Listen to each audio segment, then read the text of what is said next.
역사를 무시하게 되면 처참한 미래를 맞이하게 됩니다. 왜냐하면 역사는 우리들에게 밝은 미래 그리고 잘못된 삶을 또다시 반복하지 않도록 하는 지혜를 주기 때문에 그렇습니다. 우리가 창세기를 공부하면서 이 창세기가 인류의 역사라는 것을 우리는 인정하고 있습니다. 그렇다면 이 창세기를 통하여서 우리는 역사의 교훈을 받아야 합니다. 두 번 다시 반복하는 그런 어리석음을 우리는 가지지 않아야 합니다. 성경은 아담의 범죄로 인하여 인류에는 두 자손으로 나누어졌다라고 그렇게 말하고 있습니다. 아담의 범죄로 하나님께서 여자의 후손과 사탄의 후손을 말씀하셨지 않습니까?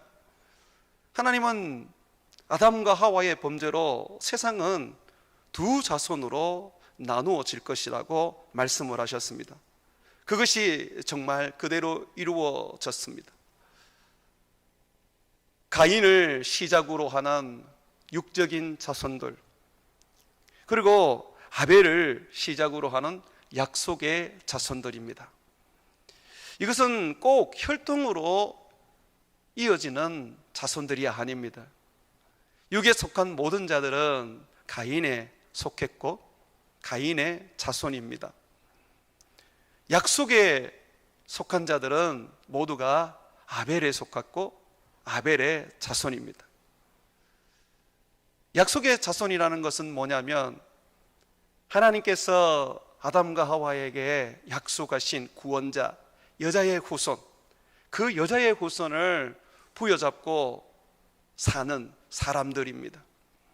구원은 오직 하나님이 약속하신 여자의 후손 예수 그리스도로 말미암아 주어진다는 것을 믿는 사람들입니다. 그들은 다 아벨의 후손들입니다. 그러나 그것을 믿지 아니하고 자기의 생각대로 자기의 육대로 살아가는 사람은 다 가인의 자손입니다. 아담은 가인, 아벨, 그리고 셋 외에도 많은 자녀들을 낳았습니다. 800살이 될 때까지 자녀를 낳았다, 그렇게 말하고 있습니다. 그가 죽은 나이는 930세입니다. 여러분 창세기 5장 4절과 5절 한번 보십시오. 아담은 셋을 낳은 후 800년을 지내며 자녀들을 낳았으며, 그렇죠? 800년을 지내면서 자녀들을 낳았습니다.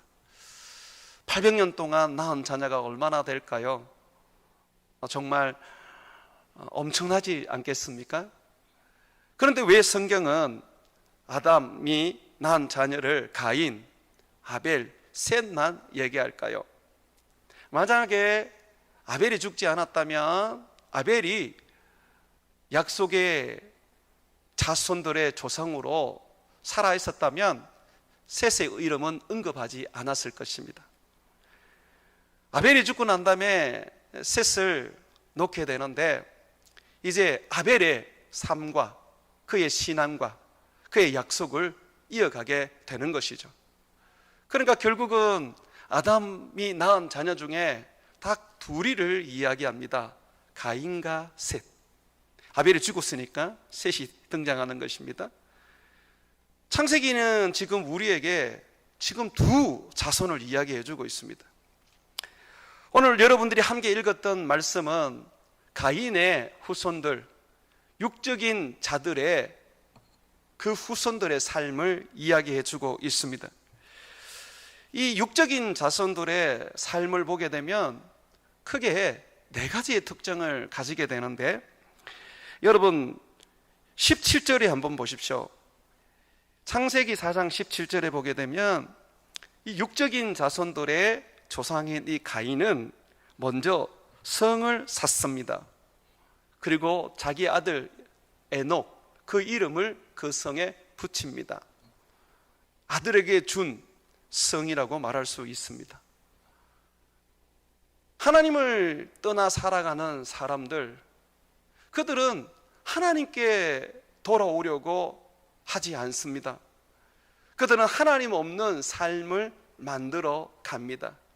그러기 위해서 하나님께서 그들의 성이 되시고 요새가 되시고 그들의 피난처가 되셔야 하는데, 그들은 세상의 물질을 가지고 피난처를 만들고 성을 쌓고 그리고 안전한 요새를 만듭니다.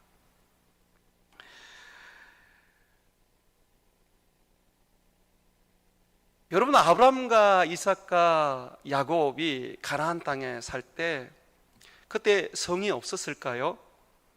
좋은 집이 없었을까요? 아닙니다. 그때도 이미 성들이 있었고 또 좋은 집들이 있었습니다. 최고의 부자였던 아브라함과 이삭, 야곱, 왜 그들은 장막에 살았을까요? 히브리서 11장에서는 이 믿음의 조상들이 큰 부자임에서도 불구하고 장막에 살았던 것은 그들은 하늘의 성, 하늘의 집을 바라보며 그곳에 가기를 소망했기 때문에 그렇다라고 말하고 있습니다. 아무리 돈이 많아도 그들은 이 땅 가운데 그저 나그네로서 한번 왔다가 가는 인생으로서 살았던 것이죠. 하나님을 붙잡고 사는 사람들은 이 땅에 집이 있고 또 이 땅에 살아가는 편리한 좋은 것들이 많이 있어도 크게 마음을 두지 않습니다. 우리 주님을 바라보는 것이죠. 우리 주님의 그 하시는 그 집을 바라보고 소망하는 것이죠. 또 이 두 번째 특징을 보게 되면 19절에 보게 되면 이 가인의 후손 중에 라멕이 두 아내를 맞이하는 부분을 보여주고 있습니다. 여러분, 이것은 하나님이 가장 싫어하는 죄입니다. 아담이 자기의 갈비뼈로 하나님이 하와를 만들어 주셨을 때 뭐라고 그랬습니까? 이는 내 뼈 중에 뼈요 내 살 중에 살이로다. 그러면서 부모를 떠나 한 몸을 이룰지라 그랬어요. 하나님이 원하는 것은 한 남자 한 여자가 한 몸을 이루는 것입니다. 그런데 지금 라멕은 두 아내를 맞이했습니다. 자, 이 두 아내로 끝났을까요? 참 궁금한 부분입니다. 왜냐하면 여러분, 창세기 6장에 한번 보십시오. 6장에 보게 되면 하나님께서 세상에 진노하셔서 홍수로 멸망시켰던 그 권한을 이야기해 줍니다. 2절에 보면, 6장 2절에 보게 되면 하나님의 아들들이, 여기 하나님의 아들들은 여러분 아벨의 후손들, 약속의 자손들을 말하는 것입니다. 하나님을 부르고 하나님을 섬기던 자들이었습니다. 자, 사람의 딸은 가인의 후손들을 말합니다. 하나님을 떠나서 육적으로 살아가는 사람들입니다. 어떤 목사님들과 학자들은 이 하나님의 아들이라는 것을 천사로 말합니다. 그래서 천사와 사람이 관계를 해서 네피림을 낳았다, 이런 엉터리 같은 이야기를 합니다. 그런데 여러분, 천사는 성이 없습니다. 몸이 없습니다. 왜냐하면 예수님께서, 어떤 사람이 예수님께 질문을 했을 때에 천국에 가면 많은 아내가 있는 사람은 어느 여자하고 삽니까? 라고 질문을 했을 때 주님이 천국에는 장가가는 일도 없고 시집가는 일도 없다고 하셨습니다. 그러면서 누구와 같이 산다 그랬습니까? 천사와 같이 산다 그랬어요. 그러니까 천사는 생식 능력이 없습니다. 몸이 없다는 것이죠. 육의 몸이 없습니다. 그게 예수님이 가르쳐 주시는 말씀이에요. 그렇다면 여기에서 하나님의 아들을 왜 천사를 가지고 하나님의 아들이라 그랬을까요? 욥기에서에 보면 천사를 하나님의 아들로 부르기도 하기 때문에 그렇습니다. 그러나 바로 그 부분밖에 없습니다. 천사를 하나님의 아들로 부르는 부분이 그 부분밖에 없습니다. 여기서 우리가 하나님의 아들을 약속의 자녀들, 아벨의 자손들, 셋의 자손으로 봐야 하는 것은 바로 앞에 있는 4장, 5장의 말씀 때문에 그렇습니다.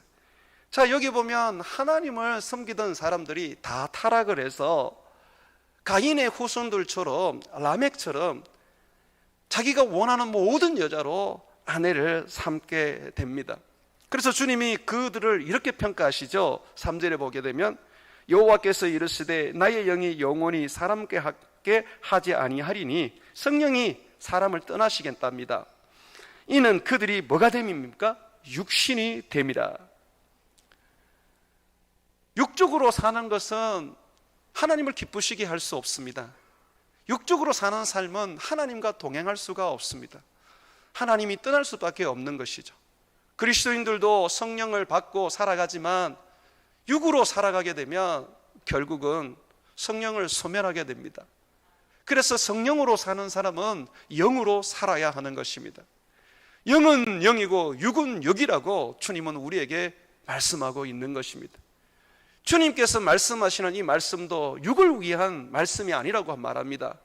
이것은 영의 말씀이고 영을 위한 말씀이라고 우리에게 말해주고 있습니다. 자, 가인의 후손들, 우리가 오늘 읽었던 말씀 속에 이 라멕은 육신이 되어버려서 자기가 원하는 대로 여인을 아내로 삼는 사람이 되었습니다. 성적으로 문란하고 그리고 자기의 욕심대로 살아가는 사람이었습니다. 자, 이것이 하나님을 떠난 사람들의 모습입니다. 우리는 하나님 안에 있게 되고 하나님을 섬기게 되면 우리의 욕망대로, 우리의 욕심대로, 우리의 육대로 살지 않습니다. 아름다운 여자가 은밀한 곳에서 유혹한다 할지라도 요셉처럼 거절하고 그 자리를 박차고 떠나는 것이 바로 영적인 사람입니다.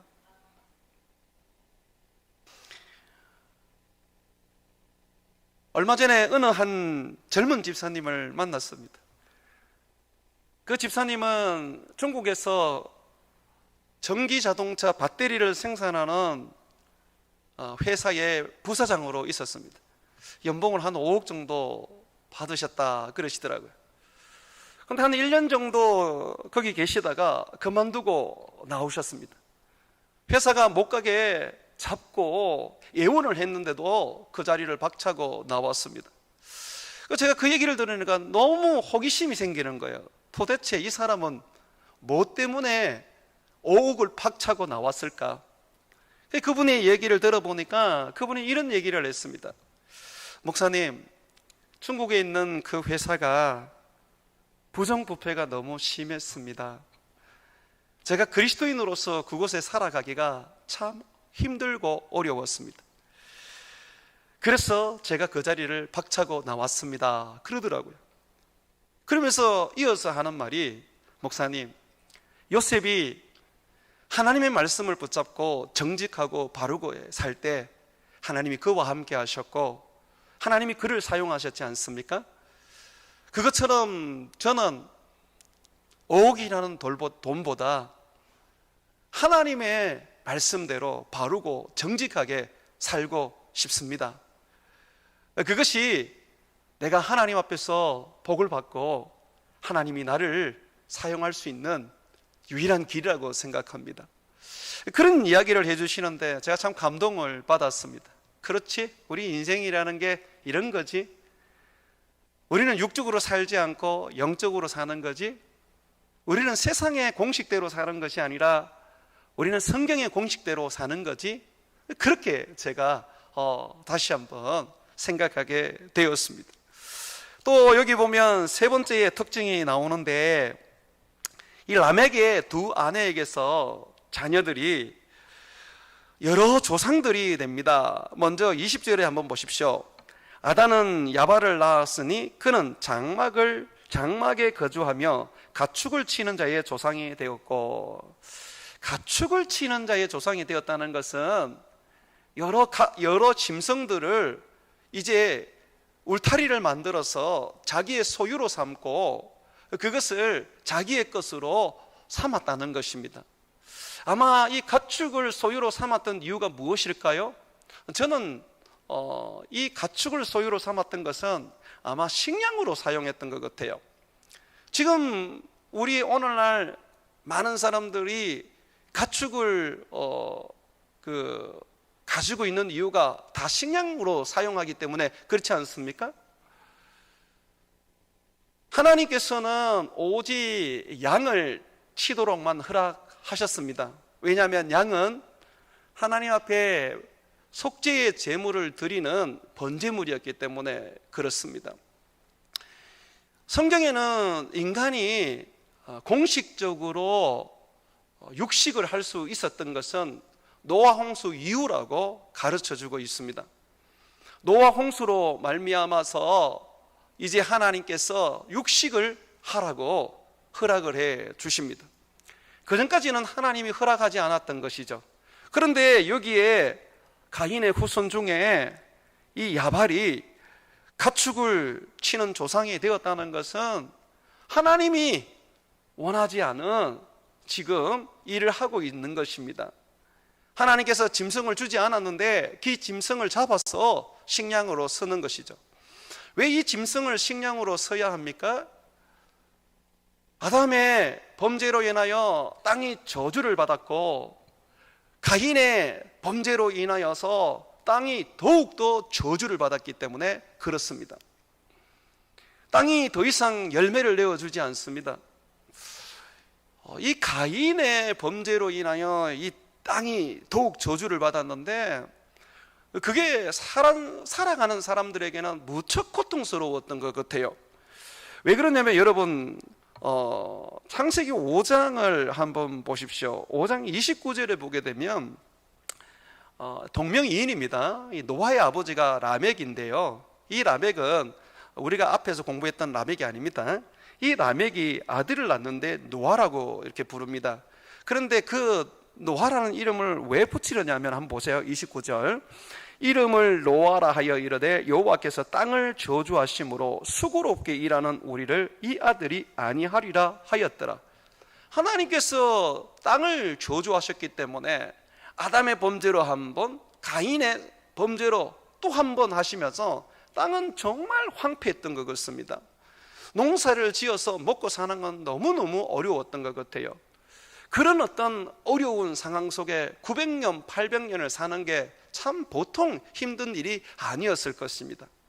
목사님, 그러면 지금은 이렇게 농사를 지었을 때 많은 열매를 거두는 그건 어떻게 된 겁니까? 라고 여러분 질문을 할 수 있습니다. 하나님이 노아 홍수 이후로부터 이 저주를 거두셨습니다. 한번 여러분 보시죠. 창세기 8장을 한번 보십시오. 창세기 8장에 보시면 하나님께서 새롭게 노아 시대에 은혜를 부어주십니다. 8장 20절에서 22절까지 말씀입니다. 창세기 8장 20절에서 22절입니다. 노아가 여호와께 제단을 쌓고 모든 정결한 짐승과 모든 정결한 새 중에 제물을 취하여 번제로 제단에 드렸더니 여호와께서 그 향기를 받으시고 그 중심에 이르시되 내가 다시는 사람으로 말미암아 땅을 저주하지 아니하리니. 그렇죠? 이 주님께서 저주하지 않겠다고 하십니다. 이는 사람의 마음이 계획하는 바가 어려서부터 악함이라 내가 전에 행한 것 같이 모든 생물을 다시 멸하지 아니하리니. 그러면서 이제 주님께서 축복하십니다. 땅이 있는 동안에는 심음과 거둠과 추위와 더위와 여름과 겨울과 낮과 밤이 쉬지 아니하리라. 주님께서 이제는 뿌리면 거두게 해주시고 또 추위와 더위, 여름과 겨울을 통해서 주님께서 열매를 맺게 해 주시고, 그렇게 이제 처음 우리 주님께서 아담과 하와에게 범죄하기 전에 주셨던 땅처럼 다시 회복시켜 주십니다. 처음처럼을 회복시켜 주셨다라고 할 때 그것이 어떻게 맞는 말일지 모르지만, 그런데 주님은 다시는 저주하지 않는다 그러시잖아요. 이게 뭐냐면 저주를 이제 주님이 맞춰 주신 거죠. 그러면서 9장에 보십시오. 주님이 동일한 이제 축복을 하십니다. 사람을 처음 창조하실 때와 같이 말입니다. 하나님이 9장 1절입니다. 노아와 그 아들들에게 복을 주시며 그들에게 이르시되 생육하고 번성하여 땅에 충만하라. 자, 이 복을 주시죠. 그러면서 땅의 모든 짐승과 공중의 모든 새와 땅에 기는 모든 것과 바다의 모든 물고기가 너희를 두려워하고 너희를 무서워하리니 이것들은 너희의 손에 붙였음이라. 그죠? 그러면서 3절 보십시오. 모든 동물은 너희의 먹을 것이 될지라 채소같이 내가 이것을 다 너희에게 주노라. 홍수가 일어나기까지 노아로 말미암아 하나님이 새로운 축복을 주시고, 하나님께서 새로운 이제 노아를 통하여서 인류를 시작하시기 전까지는 그 죄로 인하여 땅이 저주를 받아서 참 고통스러웠고 사람들이 먹을 것을 제대로 얻지를 못했습니다. 하나님 왜 그렇게 하셨습니까? 저주를 주는 데는 하나님이 그만한 뜻을 가지고 있습니다. 오직 하나입니다. 회개하고 돌이키라는 것입니다. 내게로 돌아오라는 것입니다. 그런데 사람들은 이 저주 속에서도 살 길을 만들어 가요. 하나님께서 자기를 떠나 있는 사람들이 돌아오도록 곳곳에 하나님께서 거물을 쳤는데, 참 인간의 이 참 야근 지혜는 그 거물을 뚫고 간단 말이죠. 성을 쌓고 자기가 좋아하는 대로 아내를 삼고 여자들을 아내로 삼고, 그리고 가축을 기르면서 길들이면서 그것으로 식량을 삼는 것입니다. 또 어떻습니까? 또 특징을 보니까, 세 번째 특징을 보니까 21절에 그의 아우의 이름은 유발이니 그는 수금과 퉁소를 잡는 모든 자의 조상이 되었으며, 여기 창세기 4장 21절에 한번 보십시오. 유발이 수금과 퉁소를 잡는 모든 자의 조상이 되었다 그럽니다. 이때 악기가 나옵니다.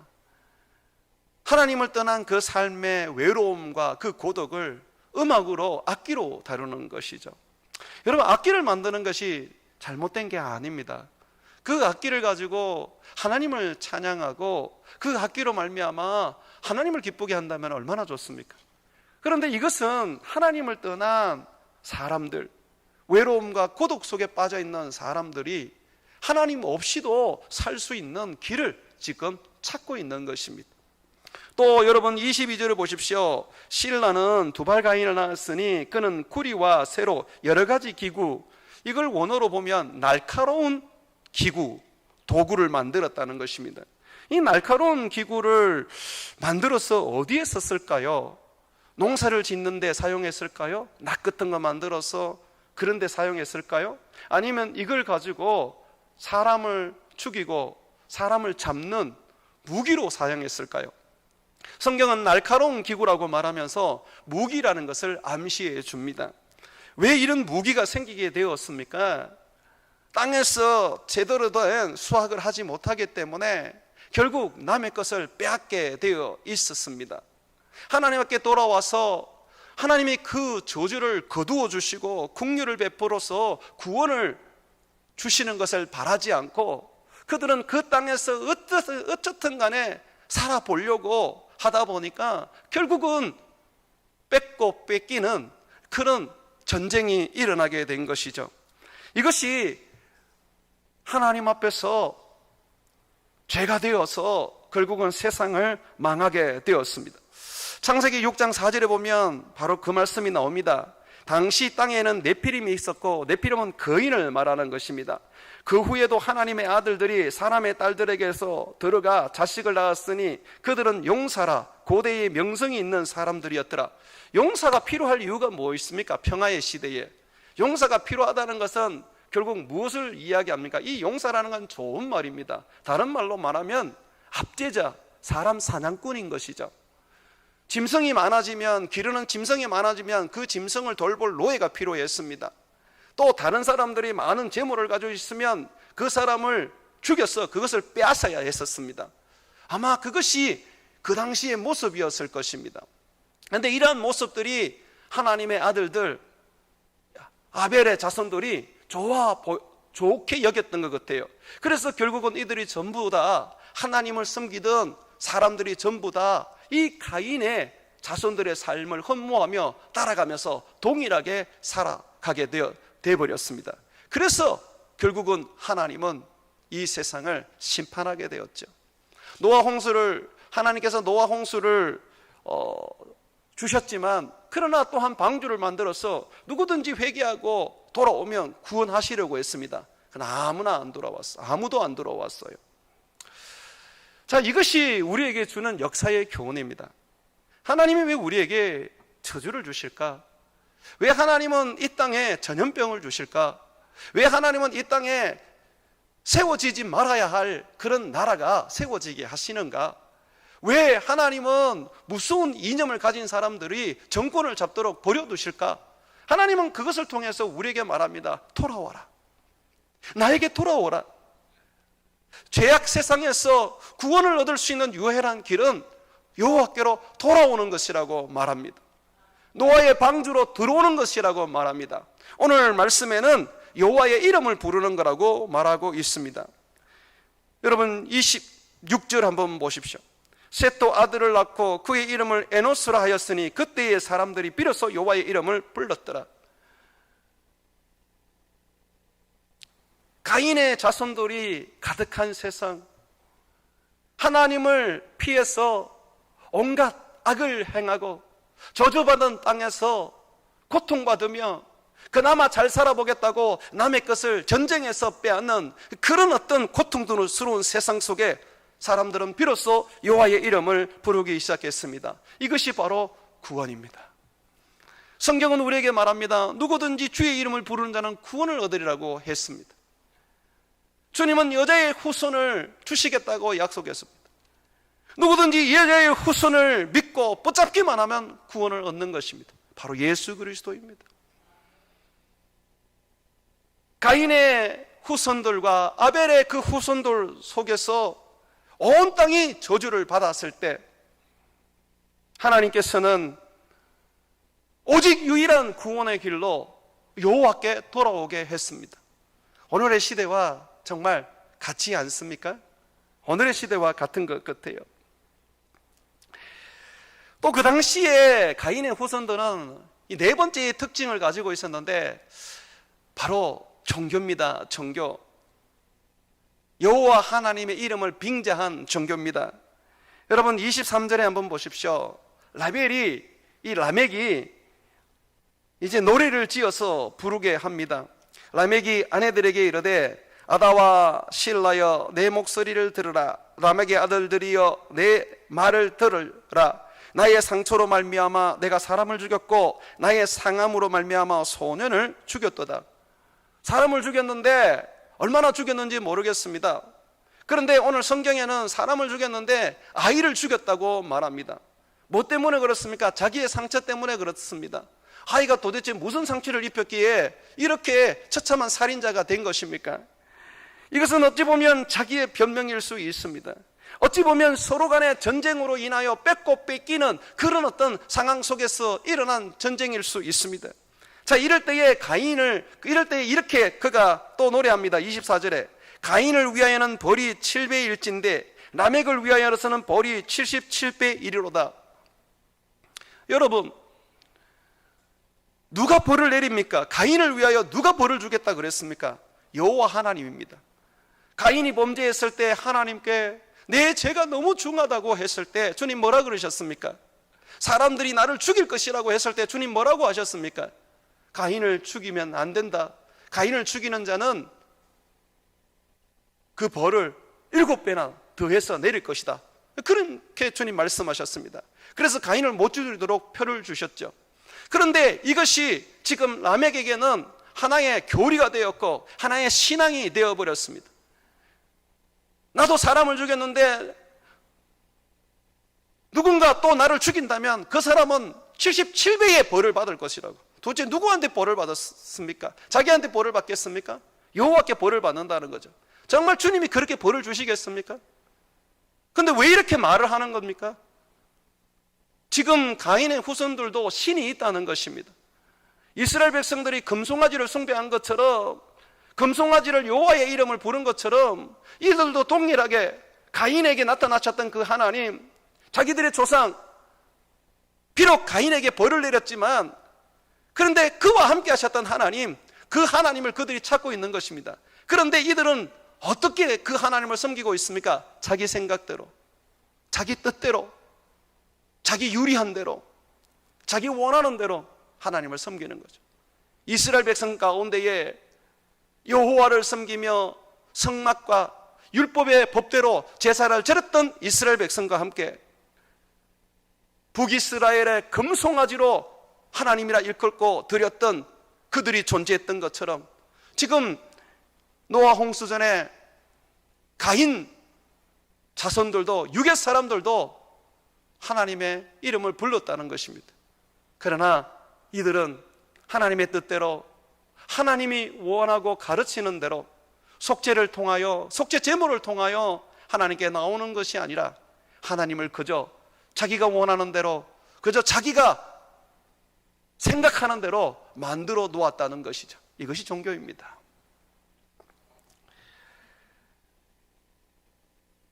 그러므로 우리는 이 가인의 자손들의 이 역사를 보면서 우리는 이렇게 살지 않아야 하는 것입니다. 우리는 하나님을 떠나서 어떤 세상에서의 평안함과 또 위로와 세상에서의 어떤 살 길을 열어서는 안 됩니다. 고난이 오고 핍박이 오고 재앙이 오고 고통이 올 때 우리는 하나님께로 즉시로 돌이키는 삶을 살아야 하는 것입니다. 다시 한번 보시죠. 25절과 26절입니다. 아담이 다시 자기 아내와 동침하매 그가 아들을 낳아 그의 이름을 셋이라 하였으니 이는 하나님이 내게 가인이 죽인 아벨 대신에 다른 신을 주셨다 함이며, 이 아담은 알고 있었습니다. 이 셋이 아벨을 대신하여 주신 하나님의 약속의 사람인 것을 알고 있었습니다. 장차 이 후손을 통하여서, 이 셋의 후손을 통하여서 여자의 후손 예수 그리스도가 태어날 것을 알고 있었습니다. 셋이 아들을 낳고 그의 이름을 에노스라 부르게 되었는데 그때서야 사람들이 여호와께로 몰려와서 여호와의 이름을 부르기 시작했습니다. 여호와의 이름을 부르는 이 사람들, 이들이 바로 하나님의 아들이라 일컫는 자들입니다. 셋의 역할은 참 놀라운 이 자리였던 것 같아요. 셋은 그 당시에 전도자였을 것입니다. 사람들에게 하나님께로 돌아오라고 말했을 것입니다. 이 셋은 선지자와 같이 사람들에게 아버지에게 배운 대로, 아담에게 배운 대로 여자의 후손을 말해주고 그 여자의 후손을 믿으며 기다려야 된다고 얘기했을 것입니다. 그들은 하나님의 그 약속, 여자의 후손을 믿게 되었고 셋을 통하여 비로소 함께 속죄의 제사를 지내며 여호와의 이름을 부르게 되었습니다. 셋의 그 전도로 수많은 사람들이 주님께로 돌아오게 된 것이죠. 그렇습니다. 우리는 수많은 사람들이 죄로 인하여 하나님을 피해서 어떤 평안함과 안락함과 안전함을 찾아갈 때 우리는 여호와를 알려주어야 합니다. 예수님을 가르쳐 주어야 합니다. 그래서 사람들이 예수를 찾고 예수의 이름을 부르게 만들어야 합니다. 그것이 바로 재앙 속에서, 그리고 멸망하는 세상 속에서, 저주받은 세상 속에서 세상을 구원하는 유일한 방법인 것입니다. 이 코로나 시대에 백신이 우리를 살려줄 줄 알았습니다. 그러나 지금 백신은 그렇지 않습니다. 이제 치료제도 물론 나오겠지요. 그런 과연 치료제가 우리를 완전히 치료할 수 있는 그런 약이 될까요? 그러면 이 코로나가 끝나면 또 다른 전염병은 오지 않을까요? 다른 재앙은 어떨까요? 세상의 역사는 아무도 모릅니다. 그러나 성경은 우리에게 말합니다. 세상은 망할 것이라고, 하나님의 심판으로 말미암아 멸망할 것이라고 말합니다. 그래서 하나님은 우리들에게 말하고 있습니다. 세상의 구원은 백신도 아니고, 그리고 세상의 구원은 어떤 좋은 정치를 펼치는 사람도 아니고 또 경제도 아니다. 세상의 구원은 예수 그리스도다라고 우리에게 말합니다. 오늘 성경은 우리에게 저주받은 세상 속에 살아가던 노아 홍수 이전의 사람들이 살기 위하여 그들이 선택했던 것이 바로 여호와의 이름을 불렀다는 것을 잊으면 안 됩니다. 26절 다시 한번 보십시오. 셋도 아들을 낳고 그의 이름을 에노스라 하였으니 그때에 사람들이 비로소 여호와의 이름을 불렀더라. 자, 이렇게 하나님을 부르는 사람들이 점점 가면서 가인의 그 자손들과 같이 타락해졌습니다. 하나님은 그 타락한 세상 속에 홍수로 세상을 멸망시키겠다고 하셨습니다. 그러면서도 동일하게 구원의 길을 여셨죠. 그것이 노아의 방주입니다. 오늘날 교회와 같은 곳이죠. 그러나 놀랍게도 노아의 자손들 외에 아무도 그 방주에 들어오지 않았습니다. 죽을 줄 알고 있었으면 들어왔을 텐데, 영원한 심판으로 말미암아 지옥 형벌을 받을 것이라는 것을 알고 있었으면 들어왔을 텐데 말입니다. 사랑하는 여러분, 우리는 창세기의 역사를 통해서 사람들이 구원을 얻을 수 있는 유일한 길은 여호와의 이름을 부르는 것이고, 그리고 구원의 방주 예수 그리스도 안에 들어오는 것인 것을 오늘 배웠습니다. 그렇습니다. 여러분의 가족들, 여러분의 이웃들, 여러분의 직장 동료들 살리는 길은 하나밖에 없습니다. 예수 그리스도를 전하여 그들이 예수 그리스도를 자기의 주인으로 영접하고 그의 이름을 부르는 것입니다. 성경은 우리에게 말합니다. 누구든지 주의 이름을 부르는 자는 구원을 얻으리라고 말입니다. 주 예수를 믿으면 우리와 우리의 가족들은 구원에 이르게 됩니다. 그것이 하나님 세상 가운데 주신 유일한 살 길입니다.